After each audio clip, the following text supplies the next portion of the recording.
Well, Yohannes, thank you very much for joining us here at Luminos as we seek to have conversations with leaders across the world who have had some role in helping their education systems navigate through crisis. As Director General of School Improvement in Ethiopia, you have a wonderful vantage point as you're looking at the question of how to create meaningful education for all children, but in this precise crisis, focused on ensuring that every child from the margins to the mainstream actually has a chance to learn despite the crisis that we're in. So lovely for you to be here with us. Perhaps we could start with looking at your own personal journey and learning a little bit about how you came into the education space as a professional and as a leader. Thank you so much. My name is Yohanese Wogasso. I'm working here at the Federal Ministry of Education as a Director General for School Improvement. I have been working in the education sector for the last 19 solid years, 19 solid years. And I was a mathematics teacher in junior primary school, junior secondary school. Then I served for only 1 year. Then in the next year, I shifted to a school director. Parallelly, I'm a mathematics teacher plus a school director. I served for 2 years. Then I promoted to district education office as education program and the supervision desk head. And I served for 4.5 years as a desk head. Then I shifted from district to regional level as a regional education bureau advisor, seconded by the Federal Ministry of Education. And I served for, around 3 years, yeah. Then I came to the ministry at the national level. I shifted from region to national level as a technical assistant for emerging region. And since 2018 to last month, I served as a director for school improvement program. And last month, I also upgraded as a director general in the Ministry of Education, which is responsible for educational programs from pre-primary to secondary education level. This department focused on 4 issues. The first one, the issue of access and equity is in this department. And there is 2 directorates. One is pastoralist education. The other directorate is inclusive education. That means children with special need education will be treated in that directorate. And the said directorate directly charged for me is a school improvement program, which is directly related with service delivery. How the schools deliver the teaching and learning process. And this also encompasses, the wash facilities, education in emergency, a school feeding program, and the like is, in this department. Finally, the last one, the 4th directorate I'm responsible for is co-curricular and health and physical education directorate. Therefore, of course, my experience in this as a director general is only 1.5 months, but in the last 3 years, I'm also, practiced as acting director general to coordinate those activities. That's why during the competition, I promoted to the director general level. Yeah, that is, a bit of, my bio and experience. Thank you so much for sharing that. I appreciate that. Yohannes, what is so important about education to you? Well, education, the broad definition of education is not simply, getting the knowledge and the like. For me, when I say education should have to liberate human beings to know his potential, to reach to his fullest potential, to overcome the challenge. Because already Almighty God gave us a lot of potential for us, and everybody have their own seed, and that seed will be cultivated and being fruited with the instrument called education. Therefore, for me, education is not simply graduating with a bachelor or MA or something like PhD and the like. That's, for me, education is not that way. Education should have to liberate the human mind. The human mind has a potential, to overcome all the challenge in this world, including the COVID. All right. Therefore, when we liberate, liberating means already we are educated. All right. For me, education means, I understand education in this way, and I took this from my father. Of course, I just come from the most marginalized pastoralist area called Afar region. I was born in Afar region, and even my family, father and mother, still they are there. Pastoralist is the most marginalized community in this country. But my father gave for us this kind of thought. You, my kids, you should have to liberate yourself through this education. And we are three. Me, I'm the older. Now I'm working at national level. My second brother, he is PhD candidate for mechanical engineering. He's in India now. And the last one, he is internist. He's internal medicine. He graduated with internal medicine. Was specialized with internal medicine. He graduated medical doctor, then he specialized. That we are here because of the thought we received from our father. And our father truly speak about the education. Education doesn't mean that simply reading and writing. Of course, reading and writing is the gate for everything. But the final destiny is knowing yourself, knowing your potential, understanding your potential. In that sense, understand education, and I'm working out more. The philosophy of education for my country should be on that sense, and I'm just contributing something in this regard for education policy and the related issues. That's wonderful. When I was growing up, I have a similar story. My parents were part of the work, the liberation struggle. They were part of the group of people working for Zimbabwe's liberation in pre-independence before 1980. And so when independence came to the country, they would often say, look, our generation has played a key role in driving the national sense of liberation. But it would be your responsibility as a generation that follows to think about the individual and intellectual liberation. And so there's very much a connection between the thoughts and encouragements that your father gave to the three of you and what we learn. And I think that's resonant across the entire continent of Africa. And so it's really, I love your story because as you talk about coming from afar among the pastoralists and now sitting in a position where not only your family journey, but also your positioning as a state leader and national leader allows you to draw from all of that experience. And as you talked, you have had many roles in the education system. And so now you're positioned quite well to help the country navigate not only this crisis, but to build a system that persists for a long time.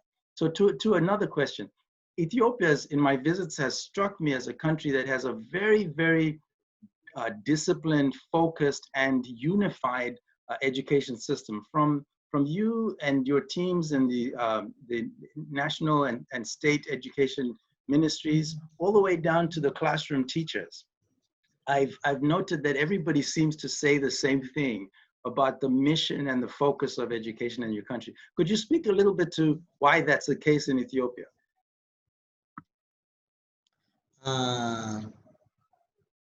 Well, what we believe is that still we're lagging behind, a lot from other country, even in terms of, learning outcome. However, we have a clear direction. our clear direction is, of course, in the last 2 decades, we were very much successful in terms of, enrollment, grow up from 3-4 million to 28 million now, within 2 decades.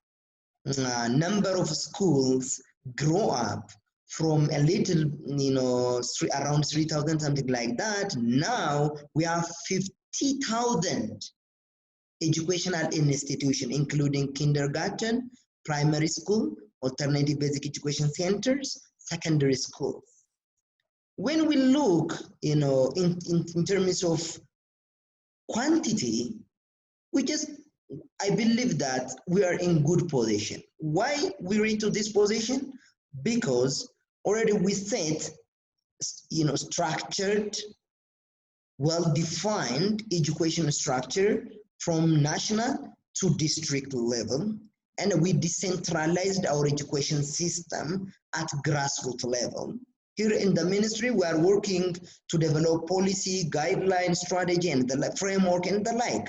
And everything is operated at grassroots level. The operation, the district have mandated to operate all education programs. That might be one of the variable I can consider to contribute for our enrollment. However, when we look education quality in the last 15 years, we were struggling to improve learning outcome, and we set 6 programs. The first one, in order to improve student learning outcome, we set to improve the mindset of educational leader. That is one of our component, our program. The second one, all right, once improving, educational leader by itself may not be a final end, because for learning outcome, teachers play a critical role. Therefore, teachers development program took, the second priority program for our education system. And the third one is, all right, having, good leader and a teacher may not be sufficient enough to improve learning outcome. We should have to make our curriculum relevant. Therefore, the third program is curriculum. The issue of curriculum is treated under this program. And the fourth one, all right, there is leader, there is teacher, there is curriculum. How these three issues operated? Where does these issues operated? It is at school level.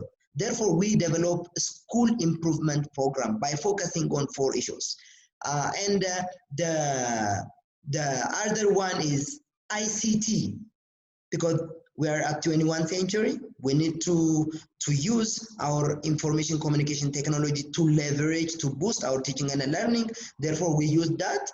And we are also working out the value, the ethics, the moral of our students with the civics, ethics, and moral education, just to produce not only Ethiopian citizen, being Ethiopian citizen, but also to produce a citizen who contribute for Africa. Not only for Africa, for the globe. That is why we focused on global citizenship.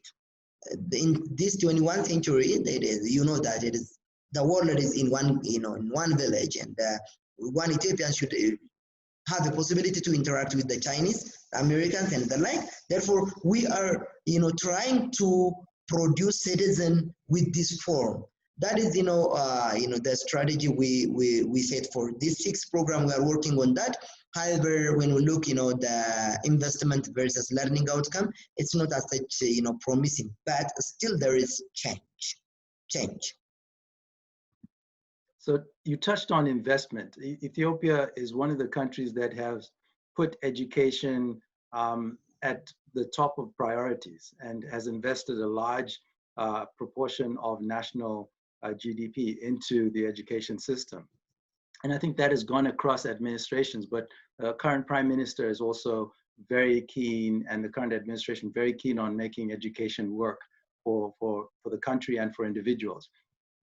Tell me about that ethos of government that makes it consistent in putting education first. Surprisingly, the politics of Africa, because the politics of Africa, if by election or by coup of government and the like, if one government took over the previous one, then the possibility of continuing the legacy of other is not common. In our country, the case might not be as such different. However, all the governor came to the power. They have one common agenda. All of them, education. In the last 2 decades, education sector, the expenditure of education sector took around 25%, from 20 to 25% of the government public expenditure budget directly goes to the education sector. And when we estimate this with the sense of GDP, around 4.5 to 5 points, something like that, share will goes to the education sector. This is irrespective of the governor. All the government have the same position in education, because we believe that we are an ancient country, long history. We were civilized, and we believe that we are also the source of human being, because Lucy, as you know, Lucy, 4.5 million something years, comes from Ethiopia. Her origin is Ethiopian.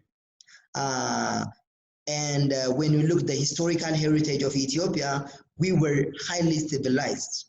Why we rolled back to this square zero? Because of education. The generation couldn't transfer knowledge and the skill from the old to the young. And now we are at 21st century. We are at the bottom ladder of the developing country. Therefore, everybody, when we come to the power, their attention is education. That's why we just reach it.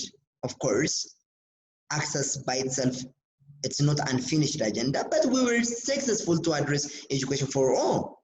And we are also among the country who satisfied the MDGs.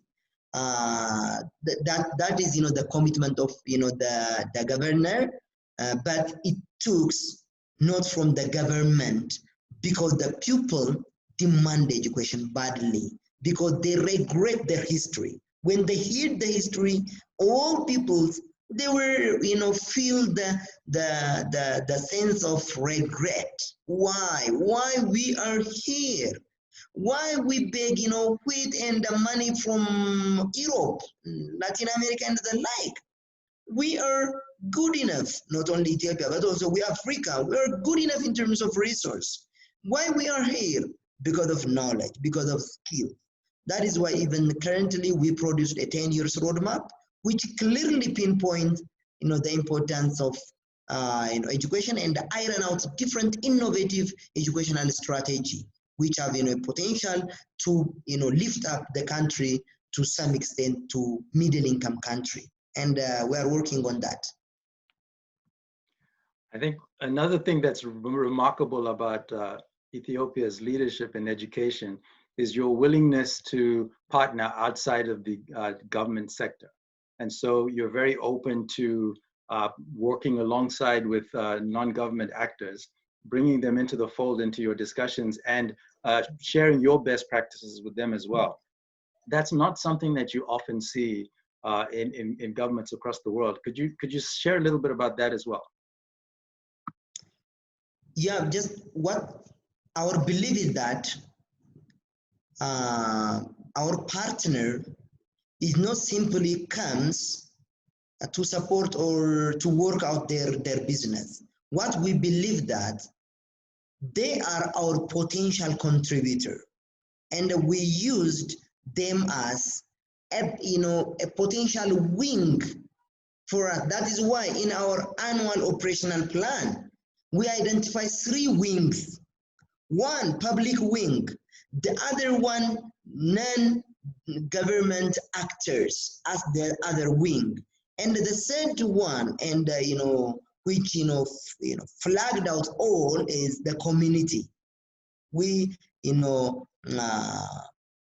broadly depend on the contribution of our community. Therefore, these 3 wings contribute a lot, and definitely we understand the potential of those reactors. That's why during the planning period, our plan is very much participatory. For instance, we develop 10 years roadmap. In that roadmap, around 3.5 million community and development partners, NGO, were participated on the development process of that 10 years roadmap. Why? Because we believe that nothing is sacred for everyone in terms of education. It is not the issue of security, all right? It is not the issue of defense. It is not the issue of other. It is education. Education comes through collaboration, all right? Therefore, we have strong stand in the form of working in collaboration. For instance, Geneva Global, for example. Geneva Global, when Alamayo, lead Geneva Global, we are working by believing as one organization.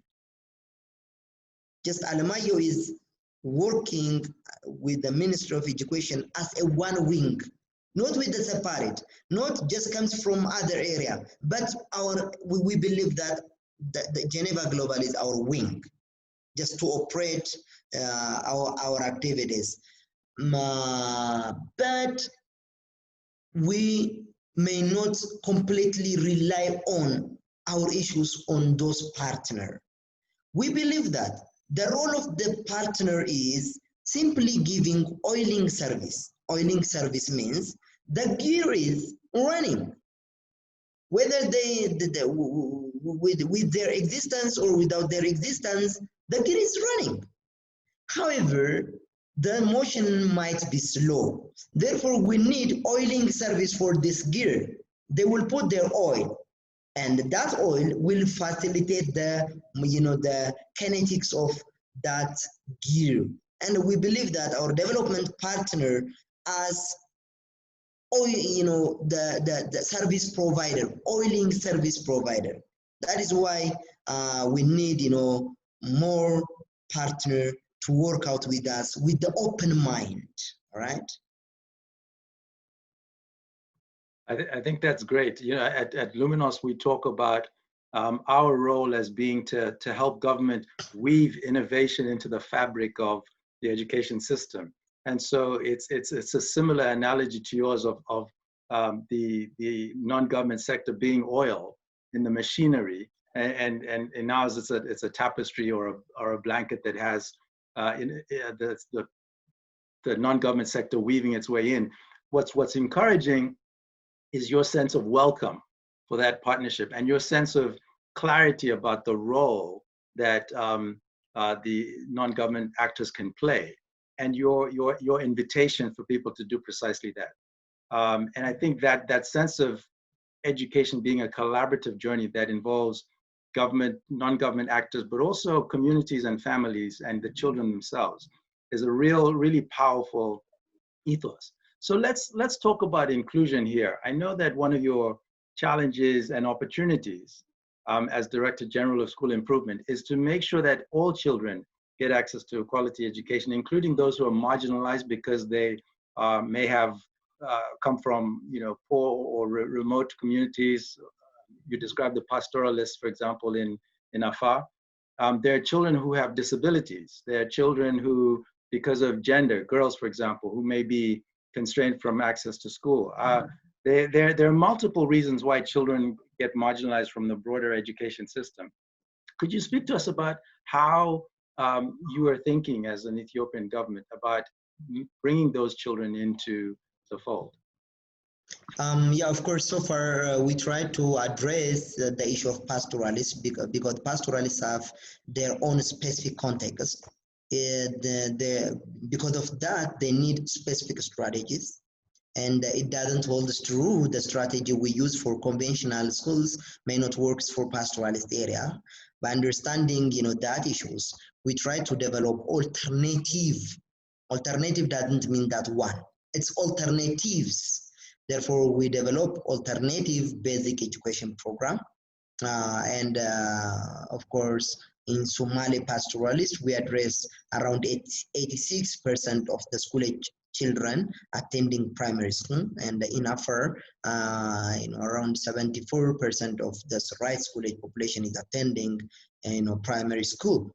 But when we come to the issue of inclusion, still the issue is very critical. Therefore, if you ask me that, what strategy you come up to address this challenge? Of course, we have we have a plan to design different strategy. Amongst them, we requested yesterday, I have a discussion with Alemayo. Alemayo now comes with the form of Luminos, and we love it and we appreciate it. And even I gave, office for him in my office. If he's voluntary, he can work with me, with my team, for the directorate, because we need the Luminos support badly in terms of addressing the unfinished agenda called equitable access for all. And yesterday, he came up with one question. All right, what do you want from Luminos? He asked me. And my response was that, all right, as you know that we have the unfinished agenda. Of course, our problem is money. No need of, going all, giving all for Luminos. But Luminos should have to fill our gap, which was not covered by other. That means conducting large-scale study about out-of-school children.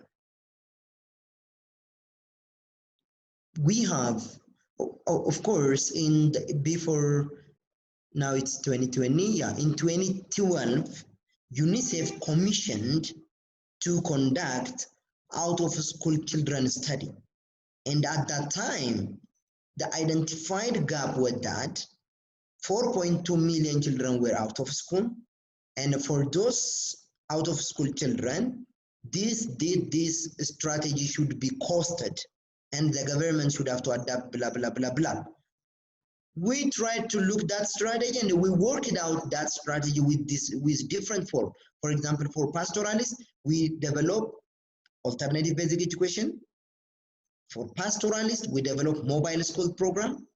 For children with special need education, we develop, screening tool, identify them, and we tried,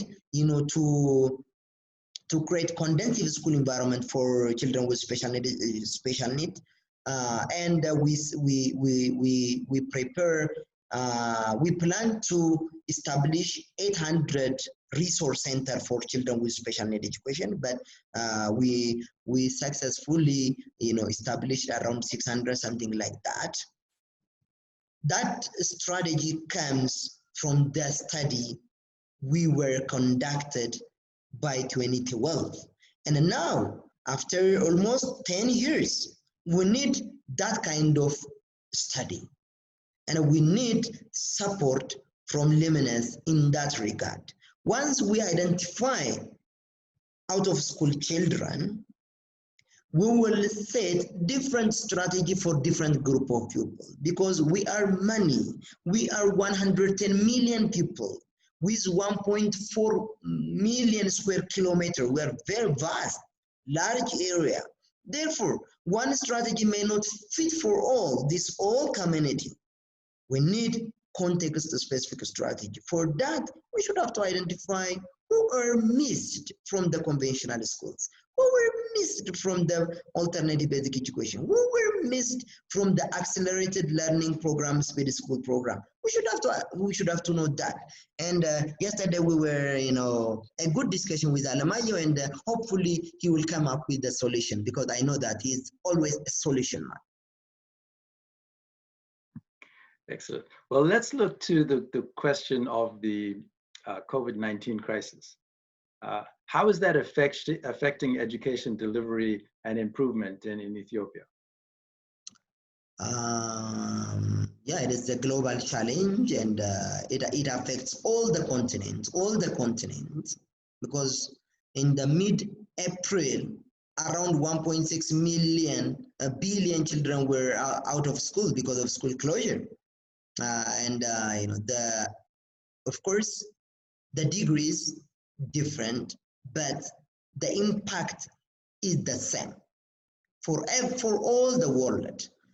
What makes Ethiopia different in this regard? I don't want to elaborate more the impact of COVID on socioeconomic, the impact of COVID on education and the like, but I want to focus only Ethiopian specific issues, because this COVID now, we based on the UNICEF out of school children model, the dimension set by UNICEF, there were 5 dimensions. 1, pre-primary school age children, he might not be in either pre-primary or primary, that is out of school. Primary school age children, he is not whether in primary or secondary, it is out of school. Secondary school age children who are not in secondary or primary is also, out of school. And the first one is in school, the child is in school, but he have a possibility to drop out before completing that grade. That is the first dimension. The fifth one is in secondary, but because of his attendance, his learning outcome and the like, he have a possibility to drop out before completing that grade level. And now I add the sixth one, which make Ethiopia different. We might have additional poorest community because of COVID-19. New emerged poor community will come up now, even during the COVID and after the COVID. Why? Because COVID-19 already,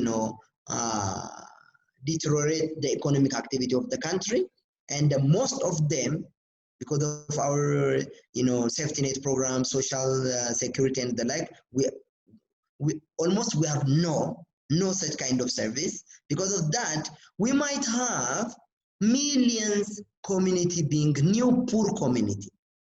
Of course, around 30% of 30 something like percent of our community is lives below the the threshold of the poorest level, and now around 20% will add again in that category that have a possibility to contribute for the largest dropout rates, even when we reopen our schools. That is one, the impact of COVID-19 in Ethiopian context. The other one, which might be very challenging for the education sector, might even, of course, in some extent, some of lower middle income country can share this one. In lower middle income country, students were not proficient enough at the lower grade level in terms of reading and writing. The school closure for long period of time, like 6 months, now we're at 6 months, hopefully we will extend some to something like month.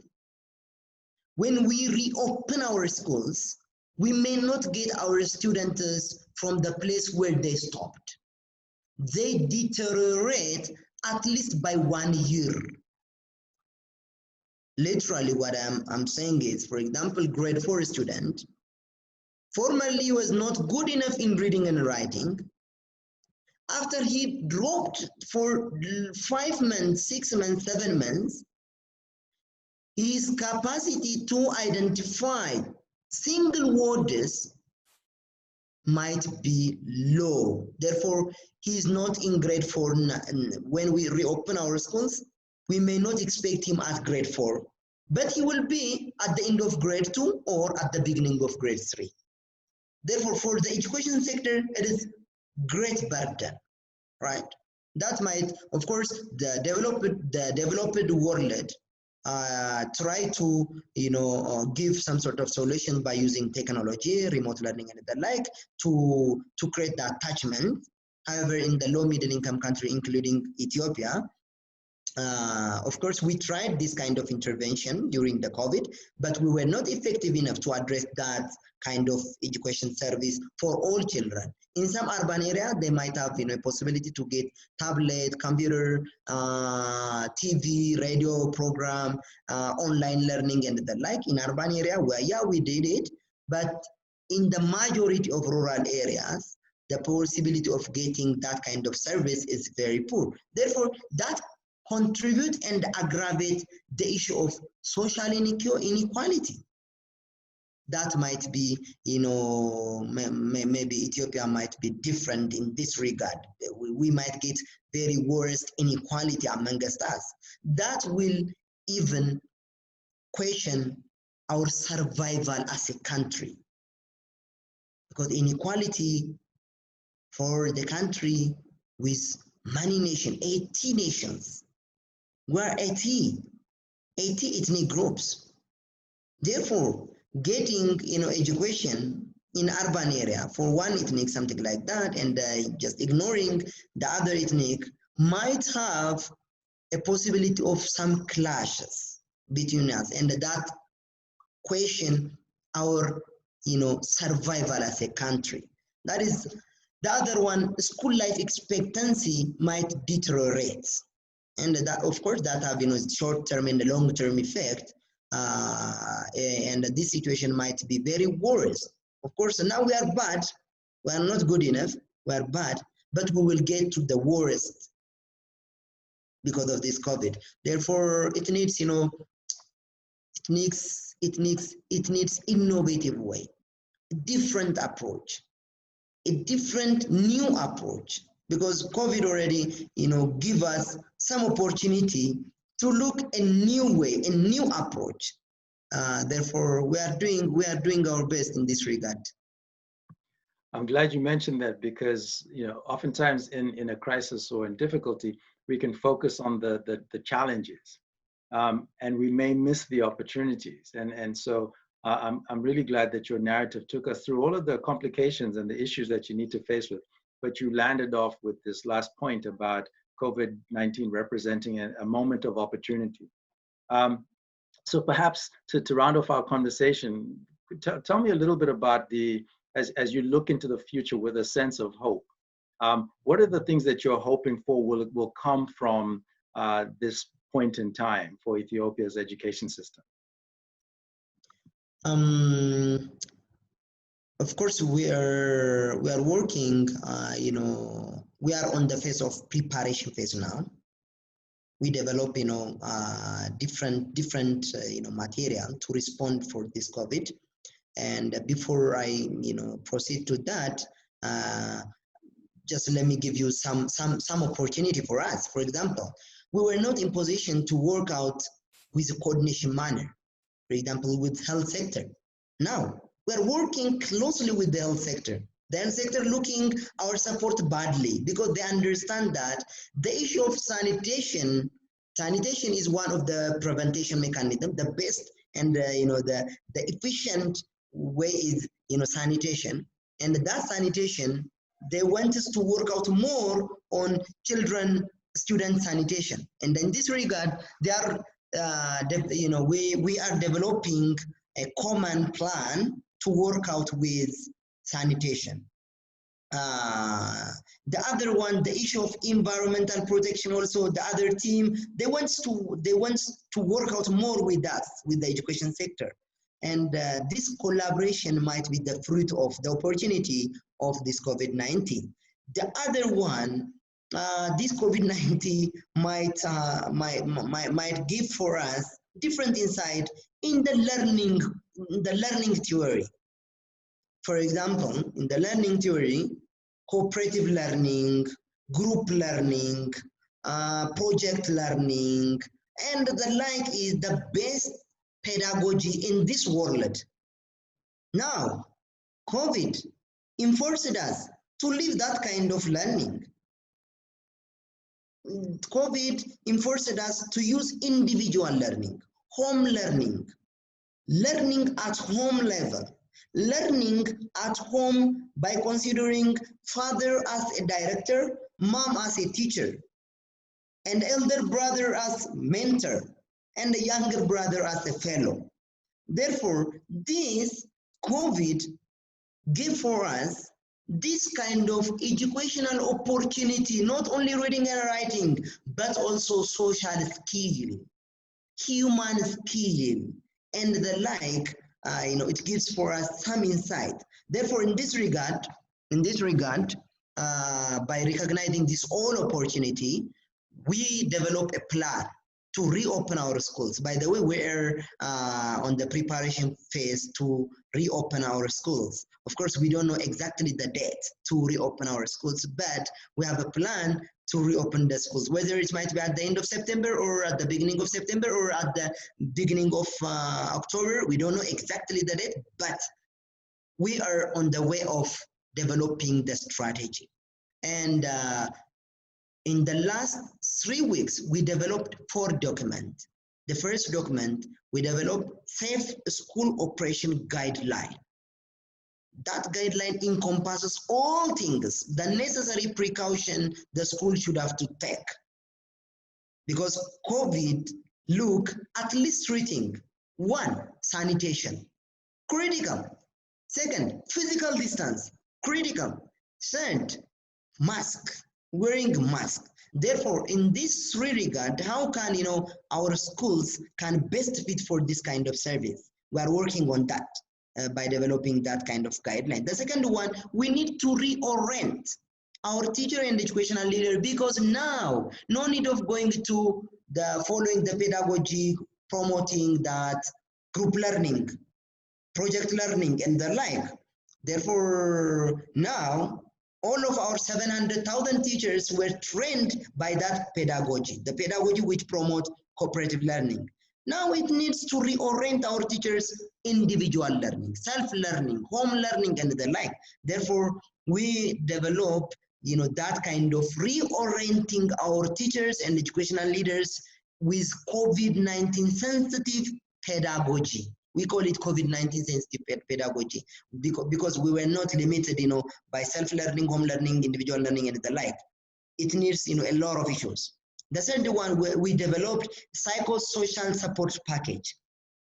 We developed the package because in the last 5-6 months, they were, they stayed at their home. The possibility of getting their friends is not common. Therefore, when they back again to schools, after 6 months, their social skills might be degraded. Therefore, they might have some difficulties even to interact with their friends. Therefore, we need some sort of psychosocial support for our students and the teachers too. The other one, this COVID-19 have its own impact on students as well as teachers. Maybe they might lose their parent or they might lose their partner and the like. They come with this sorrow, with this trauma, with this challenge. Therefore, before we give, numeracy, literacy, addition, subtraction, and the like, we should have to, treat the trauma, created by COVID-19. Therefore, we developed the psychosocial support package. The fourth one is, look, developing strategy, policy, guideline, blah, blah. This may not be final unless the developer and the implementer understand each other with the same page. Therefore, developing this kind of material at national level may not be final unless the school director, teachers understand that as the developer understand the material. Therefore, we develop a communication strategy, not simply cascading the material, because cascading have also its own challenge. Therefore, we develop different communication strategy in that regard. That is the preparation we developed, and the plan demands 4.3 billion Ethiopian birr, and when I just round it with USD, it requires at least around 800 million USD for once to reactivate our schools. And we requested our government to allocate that budget, as well as we are looking to mobilize resource from our development partners too. That is what we're doing. That's a lot of work for you and for the team, but I hear the enthusiasm and the sense of confidence that comes through your voice. And it's really encouraging, because I think the world is in very much a state of confusion, and it's just hopeful, it's useful to get insight into, or to draw the curtain back and see what's actually happening within education systems like yours, where there's a lot of work. So my commendation to you and your team for working so hard and thinking so expansively and thoughtfully about what to do in this regard. And so maybe this is a nice segue to ask what advice, recommendations, thoughts you might have for people in similar positions as yours in other countries. Yeah, just, you know, we have a possibility to adapt the new normal condition. All right, the new normal condition means we might, you know, go align with COVID-19. We may not end up shortly this COVID-19. Therefore, reopening the schools might not be the easy task. It needs serious precaution. For example, before they develop a plan, strategy, and the like, they should have to diagnose the impact of COVID-19 and the strategy COVID-19 looks from, demands from the education sector. In our cases, the first one, the government decided free promotion from the grade 1, grade 2, except grade 8 and the grade 12, all students promoted to the new grade level for the new year. That is one decision. That, of course, it have its own drawback, but it will motivate students to back to school. The second one, we identified different strategy for different contexts and a group of people. For instance, we identified the category pastoralist, sedentary, and confined urban areas. The strategy we come up for urban area may not fit with the sedentary. The strategy we come up for sedentary may not best fit for pastoralist. And we conduct infrastructure analysis first. Therefore, I will advise for my country, my friends who are working in the education sector first to conduct the infrastructure analysis. Do we have adequate infrastructure to reactivate our schools as it is, as previous? First, they should have to ask that. We asked that because we identify infrastructure analysis, and we found that 30% of our students who are attending in the pastoralist and the remote, scarcely populated area, no need of allocating adequate resource for them, because even the current situation, in the current status, their school size is very minimal. It's below 200. And in one classroom, you may not get, in one classroom, you may not get more than 20 students. Therefore, in that cases, no need of allocating additional resource, developing infrastructure and the like.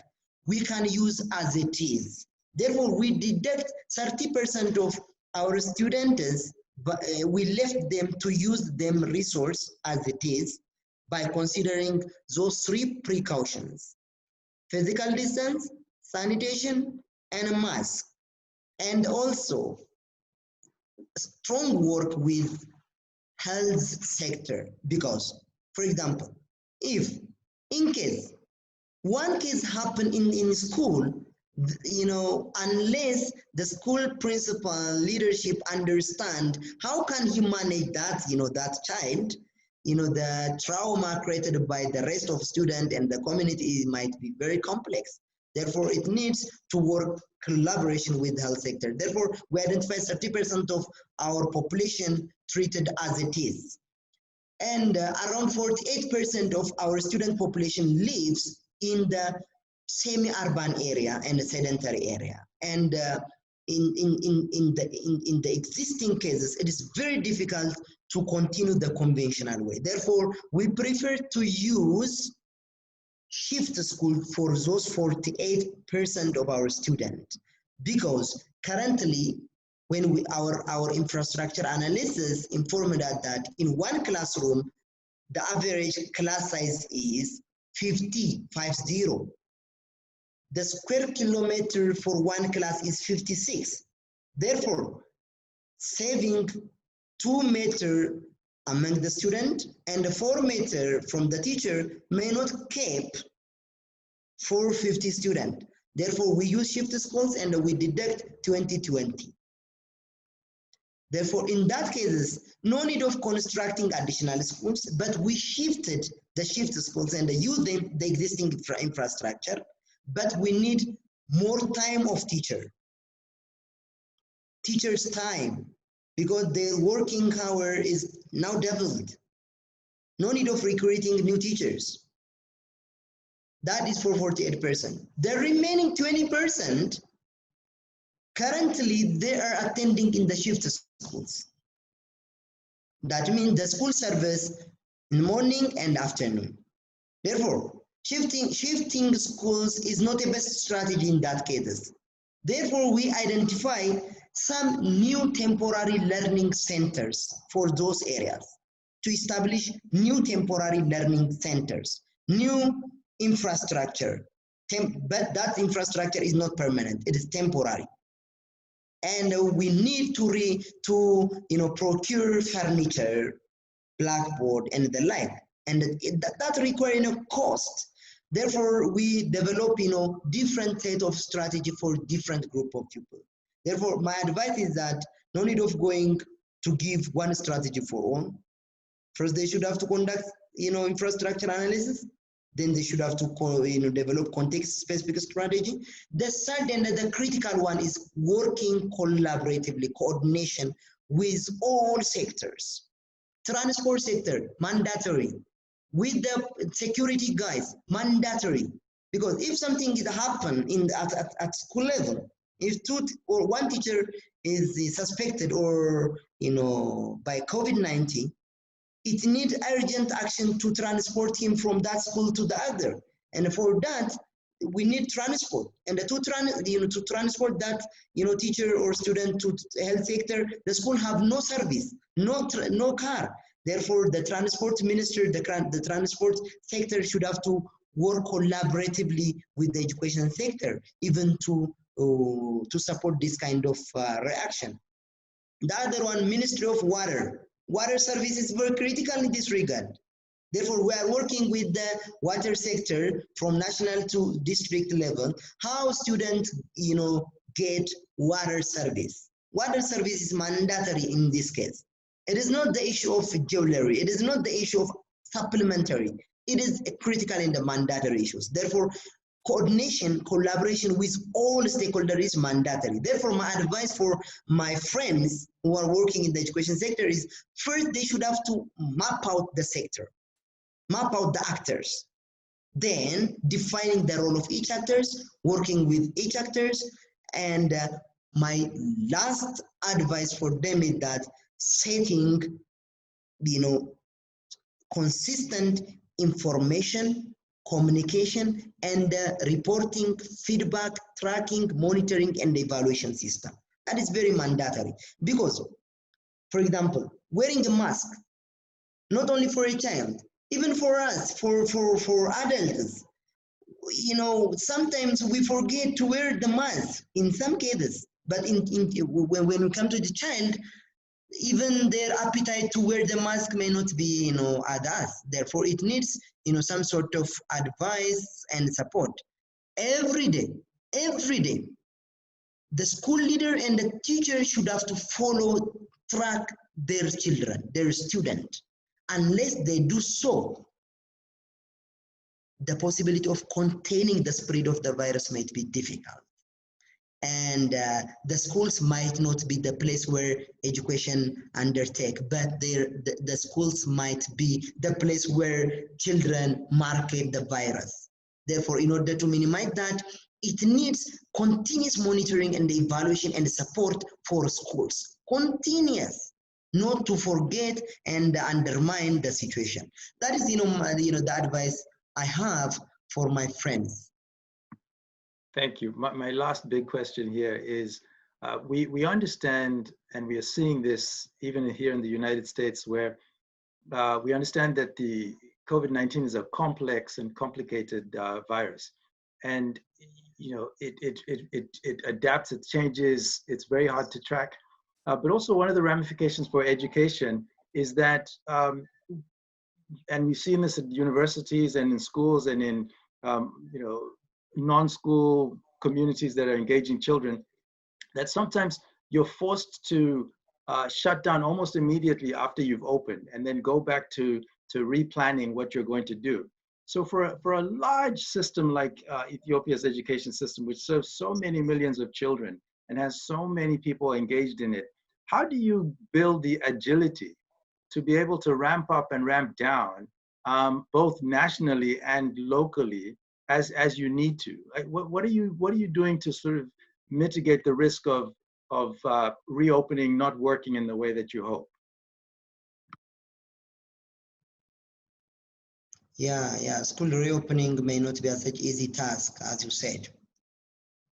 It's very complex, and we understand that complexity. In a country like Ethiopia, we may not get a possibility once we reopen our schools, and immediately when we close our schools, the possibility of getting a second chance for our student might be very minimum, almost zero in some cases.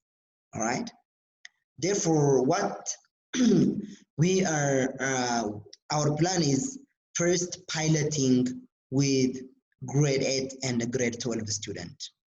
Piloting. We have a plan to start first at the grade 8 and the grade 12 because they have,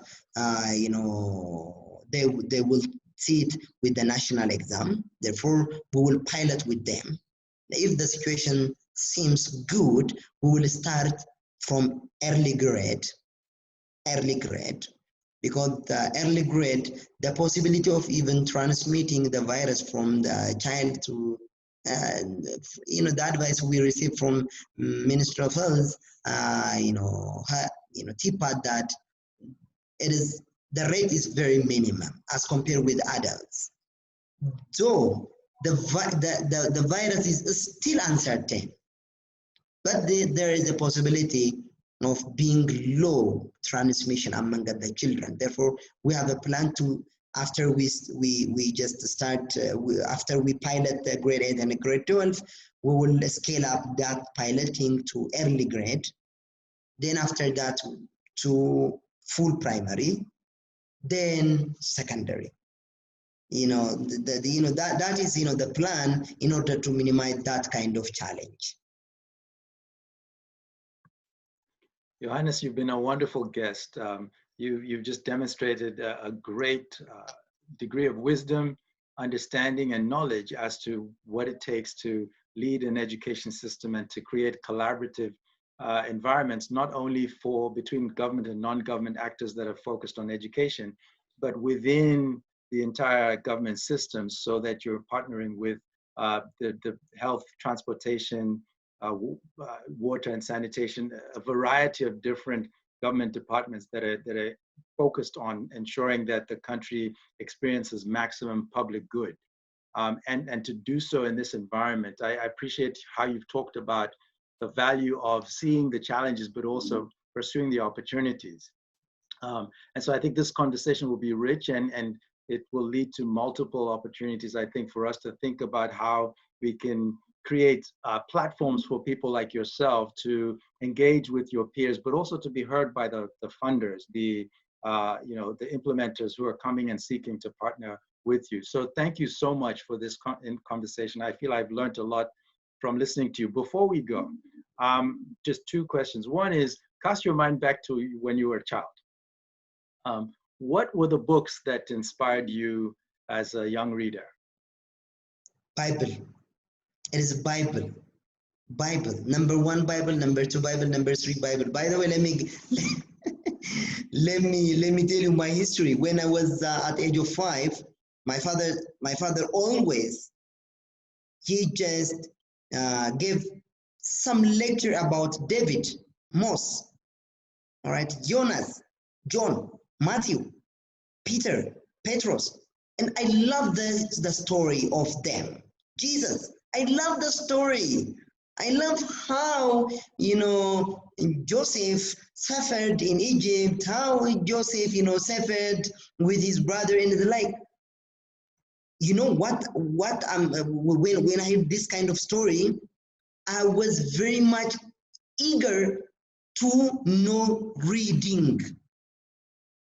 My father told me that you only took 3 months to read the Bible, he said.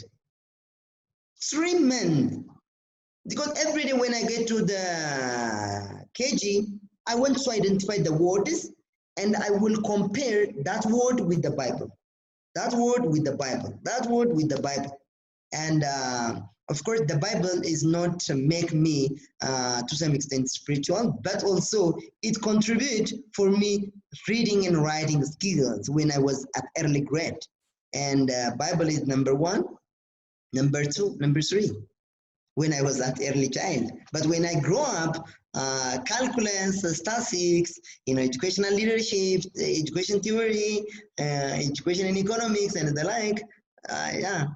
But when I was in childhood, Bible is number 1, number 2, number 3. That's perfect. Thank you so much for that.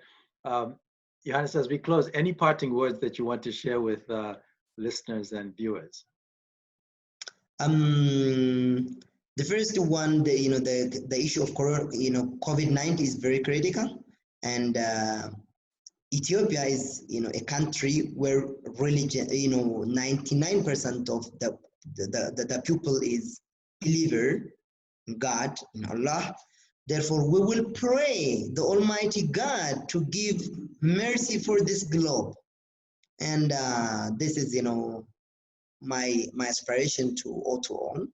And second one, we need to work collaboratively, and this COVID-19 give us opportunity to share our ideas, common agendas, thought, and the like over Zoom. No need of coming to Addis Ababa, no need of coming to Washington DC or Paris. Now we just took some hours with you through this Zoom. We heard about Zoom after COVID, all right? Therefore, this is a good platform. What I am just requesting my friends, the viewer, is let us share our idea. Everybody have their own thought, their own stone. But when we, leave this stone in my pocket, we may not build a good house. You have a stone, good stone, brick.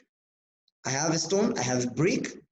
Let us bring that stone brick and let us build to the home. And that might, be a good shelter for our globe. Therefore, let us contribute our idea, our thought, our, experience, and work out for the globe. That is my last word. Thank you so much.